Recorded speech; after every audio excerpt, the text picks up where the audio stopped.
Oh yeah, do you want to take your yard off? I'll just do mine. Do that, yeah.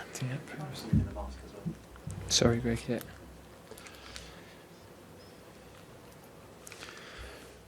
Shall I start as soon as it gets to past, or it's 29 minutes past here?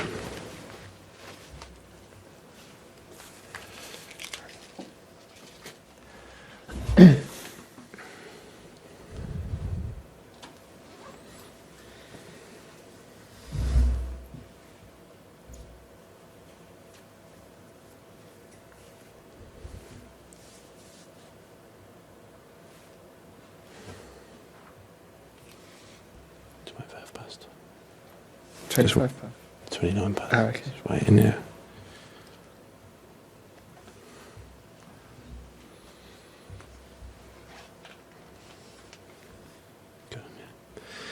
Okay, good evening everybody and welcome to this media conference to preview tomorrow's UEFA Euro 2020 Group D fixture between England and the Czech Republic. Before we commence, I have a very short statement to read out which was issued by the FA earlier this evening. It follows: as a precaution at this time and in consultation with Public Health England, Ben Chilwell and Mason Mount are isolating after interaction with Scotland player Billy Gilmour at Friday's match. The pair will be kept away from the rest of the England players and wider support team pending further discussions with PHE. The entire squad had lateral flow tests on Monday afternoon and all were again negative, as was the case with Sunday's UEFA pre-match PCR tests. We will continue to follow all COVID-19 protocols and the UEFA testing regime while remaining in close contact with PHE. Statement ends. As a result, Mason Mount was obviously due to join Gareth Southgate this evening, but unfortunately it wasn't logistically possible to find a replacement in time for 6:30pm, so we would offer our apologies for any inconvenience caused by that. So we'll start now with questions for Gareth, and we'll shortly get underway with Simon Peach of the Press Association. Hi Gareth. Just wanted to know what the situation is from your end. Will the two players, will they be unavailable for you tomorrow? Well, we don't know at the moment, Simon. There's obviously got to be quite a doubt, but there's still a lot of discussions and investigations going on behind the scenes. So they're at the moment, as Andy just said, they're isolating, and we just have to find out over the next sort of 12 hours or so. Okay, thanks, Simon. Next, go James Robson of The Standard. Hi, Gareth. I know you've said already that Harry Kane will be starting tomorrow. I just wonder, is there any point where you would drop him for a game, or is he undroppable as your captain, as the best goal scorer in the team? Does that make him undroppable regardless? Well, I think the only thing that's relevant is what I've said already this week, his importance to the team. He's been our best player, our most influential player, our most important player for a long period of time. And of course there's been moments where the likes of Raheem have probably had periods where he's been critical for our success as well in terms of the goal scoring. But Harry has consistently been our top goal scorer. His record, since we've been in charge, is phenomenal, and he's a hugely important figure for us. Thanks, James. Okay, a reminder to raise your hands as and when you do have a question. We'll next go to Rob Harris of AP. Hi, Gareth. Good luck for tomorrow. Is there any sense, do you think, to discover from the Scotland team how their bubble might have been breached with this infection, in terms of anything that you might want to change around the England team going forward to prevent anything like that happening? And also, we heard about the talk you gave to the players, just highlighting how not every team always wins in the group stage. Some don't get any wins. Was that important for you to try to just calm things a bit? Yeah, I mean, in terms of the COVID regulations, I think every team is trying to apply those as vigorously as they can, and we've been living with that for, in a football sense, internationally, the last 10 months or so. So we're doing all we can on that front. In terms of the messaging to the players, I think there are going to be some teams in this tournament who win all 3 of their group matches, but there will only be a few of those, and the objective has been to qualify. I think it was important that the players understood, firstly, a lot of them now know what a unique game England against Scotland is. No matter what they read about it, no matter what they've heard about it, until you play in one or you're involved in one, you don't really appreciate how unique it is. And they've come through that. It wasn't as good a performance with the ball as we would have hoped, but we still had 60% of the game, and we were in control for the majority of it. We just weren't able to break them down. So we've talked about that. We've talked about what we would need to do differently against them or against that type of system in the future. But we play a totally different team, and a very good team tomorrow night in the Czech Republic that we've got huge respect for. The coach has done a fantastic job there. Very dangerous team. And we've concentrated on preparing for that next challenge. Thanks, Rob. Next we'll go to Carrie Brown of BeanymanSports. Kerry, I think you might be on mute. We can't hear you. If not, we'll jump across to Scott Wilson of the Northern Echo, who's just coming in now. Hi, Gareth. Gareth, just on the testing front, can I ask whether you said that it's been said that the players have obviously had tests today, lateral flow tests that they've passed. Will they need to have other tests between now and the game? And also, are you able to say have any of the players been vaccinated? And if so, was that a consideration before the tournament, getting them vaccinated, or have they kind of had to fall in line with the rest of the country in that? Well, in terms of the testing, we had PCR tests, so the mandatory tests yesterday for the pre-game, and we've just followed that up today because of the situation that's emerged with Scotland. Just as a sort of belt and braces, really, to make sure that we're okay for people to travel together and eat together.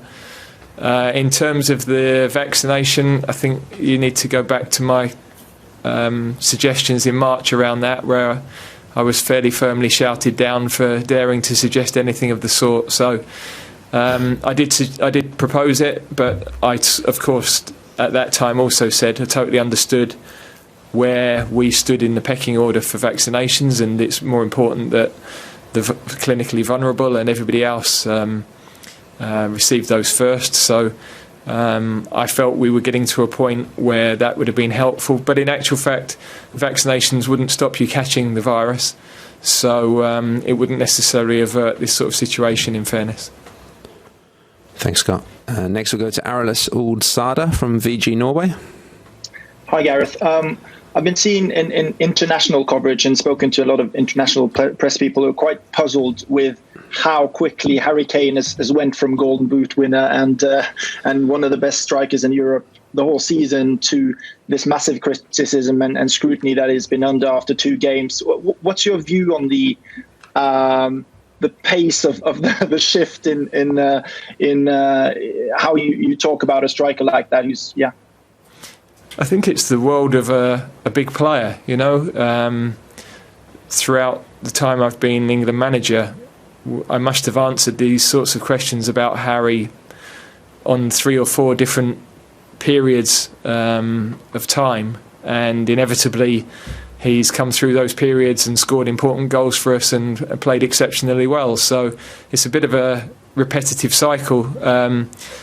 The big players have big focus, have a lot more attention, and their world is far more complicated than a lot of other players who can sort of go under that radar of pressure and intensity. And so I've got a huge understanding of how that is for Harry, a huge understanding of having played with big personalities, big players, how their world is different, and hopefully that helps me to manage him and to get the best out of him, which I think over a long period of time we have done.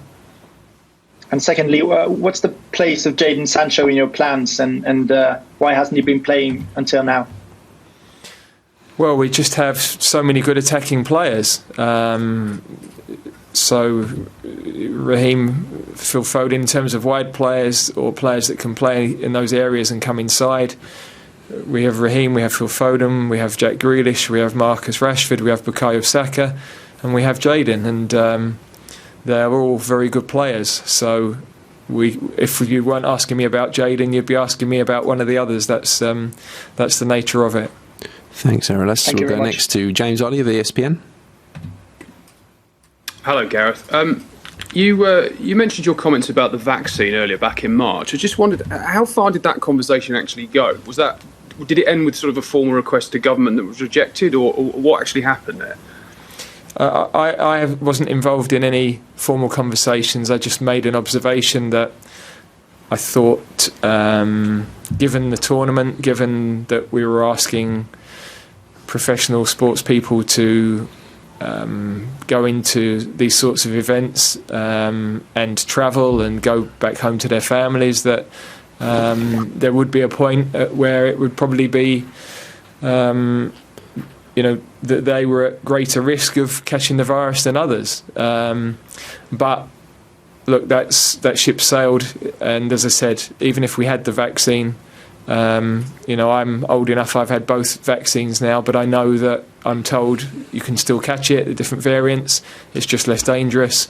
The reality is, moving forward, I don't think we'll be in a situation where a positive test rules you out, because I think we'll be living with it like we've lived with flu. But we're not at that point, and of course across the rest of Europe and the rest of the world, the situation is different in terms of numbers of people that are vaccinated and the dangers of it. So we have to accept we're in the situation we are, and we're abiding by all of the regulations, and at the moment that's why the two boys are having to isolate until we have more information and confirmation of where we stand. And just one on the game, if I can. Gary Neville was talking about how he thought fatigue might have been a factor the other night against Scotland. I wondered whether you thought that was the case, and if so, whether you need to freshen your team up, maybe make one or two changes. No, I think we had a tactical problem to break Scotland down, that we couldn't get the overloads in wide areas as easily as we had done in previous matches, and that's great credit to Scotland. We've talked that through with the team. I think the majority of players are in good physical shape. We have got players that we haven't started that have missed training or have had injuries, and so that's part of the reason for some of those guys not having started games. But the team that started were in good physical shape, and I've got no concerns about them. Thanks, James. Next we'll go to Alex Howell of BBC Sport. Hi, Gareth. Just wanted to know how disruptive the isolation could be and how you're managing it. Have you had to say to players you may start, and how late you'll have to make the call about when you could probably bring Mason in or not? Well, we had worked with the players this morning on the training pitch, so of course then you find out as you finish that this is the situation. So I can't say it isn't disruptive, of course. We don't really know at this point whether they might be okay for tomorrow or they could be out for 10 days. So there's a lot of unknowns, frankly, at this moment in time. So does that mean, do you have to have conversation with players who potentially weren't going to be involved to say, get ready, you could be starting? Well, that's always the case. I mean, although we worked on the training pitch, we hadn't confirmed the team. We put some players in and moved them around, and so we hadn't confirmed the team yet, and we'll wait until the morning when we're really clear on the final situation on the two boys as to where we stand, really. Thanks, Alex. Next we'll go to Charlotte Harper from The Athletic.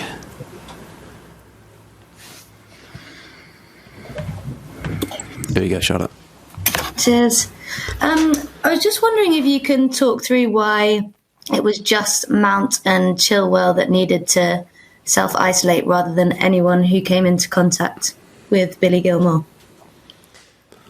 Yeah, I don't know all of the factors behind that, but it clearly it's nothing to do with being on the pitch. So that's why there's no issue around teams training, for example. Going back to when Premier League restarted, training was shown to be and matches were shown to be a situation where there weren't contacts for long enough for that to be a risk. So as I say, we're just waiting to hear more information really at this moment in time. And if I can just pick your brains really on the process, is it Public Health England that approaches you, or do the England team say these are the close contacts and you advise them? Or who, if you understand, who moves first and provides which information? Yeah, I don't have any idea, frankly, because, look, I don't want to cause a drama for Scotland, but if you're all in the dressing room together, where does everything stand? So I don't know is the honest answer to that. Our medical people are dealing with all of this. I'm being updated as regularly as we can be, which is every hour or so there's a little bit more information.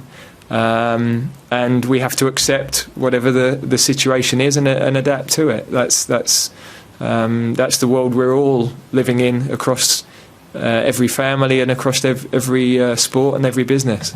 Thanks, Charlotte. Next we go to David Freeler, the Scottish Sun. Hi Gareth, how you doing? Hi. Obviously your own plans have been disrupted and Steve Clarke's plans have been disrupted on the eve of one of Scotland's biggest games for 25 years. Do you have sympathy or empathy for Steve, given what's going on and what you're also going through? Because there's a lot of uncertainty in Scotland too. Absolutely. I think his plans were disrupted before the tournament. Ours have been as well, with late report of players, and but then Spain had a similar situation. They've ended up drawing their 2 games. Denmark have obviously had a tragic situation. So this is tournaments. You have to adapt. You have to respond. It's why the depth of the squad is so important. It's why calmness around what's going on at any given time is really critical, I think, and that's how we've responded. We don't have all the information, so we're going to take our time to see exactly where we stand in the morning, and I guess it will be the same for Steve. I'm sure he's dealing with it in the same way. And would you hope for Scotland and for England that with no more negative tests, that will be the end, in the sense of people following regulations, but there'll be no more players ruled out? So I didn't hear the first part. The first bit of Do you just hope for Scotland's sake and for your own sake that with everybody's tested negative in your own camp and the Scotland camp as well, that would hopefully be the end in terms of anybody else having to miss out? Yeah, but we know that these things can appear 4 or 5 days down the line. So that's what we've been living with all year in a football sense. Every time we're tested, you're trying to do everything right across the camp. We've had nothing all year, but we know a lot of that has been good practice, but some of that has been good fortune, frankly. And there's just so many touch points of interactions that being in the bubbles as they've been has limited.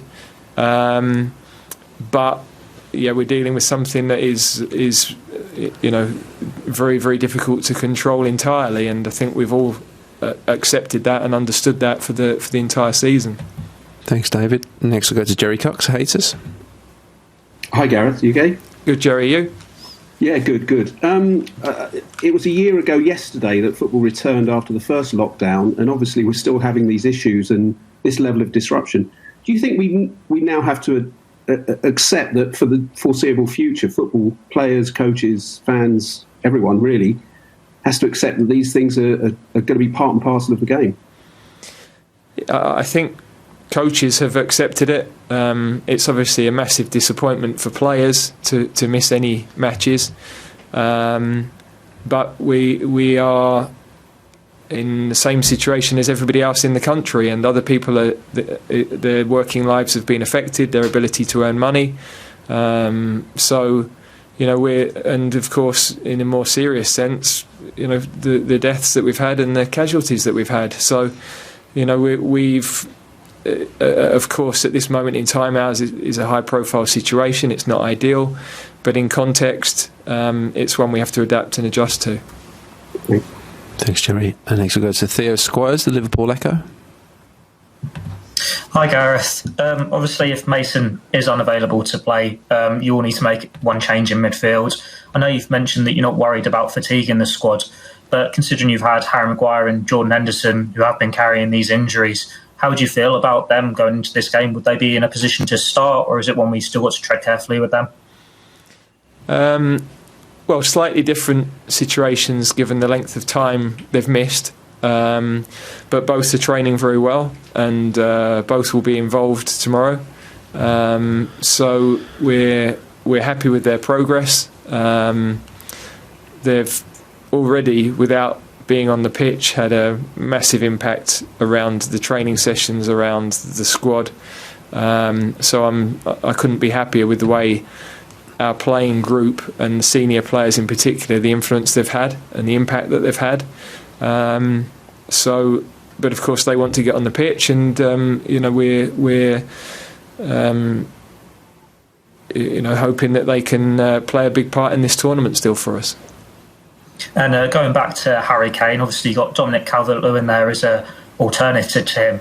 If he's having another quiet game against Czech Republic, how do you feel about throwing Calvert-Lewin on? I know he got his chance as a late sub against Croatia, but you've turned to Marcus Rashford before him in the last 2 games.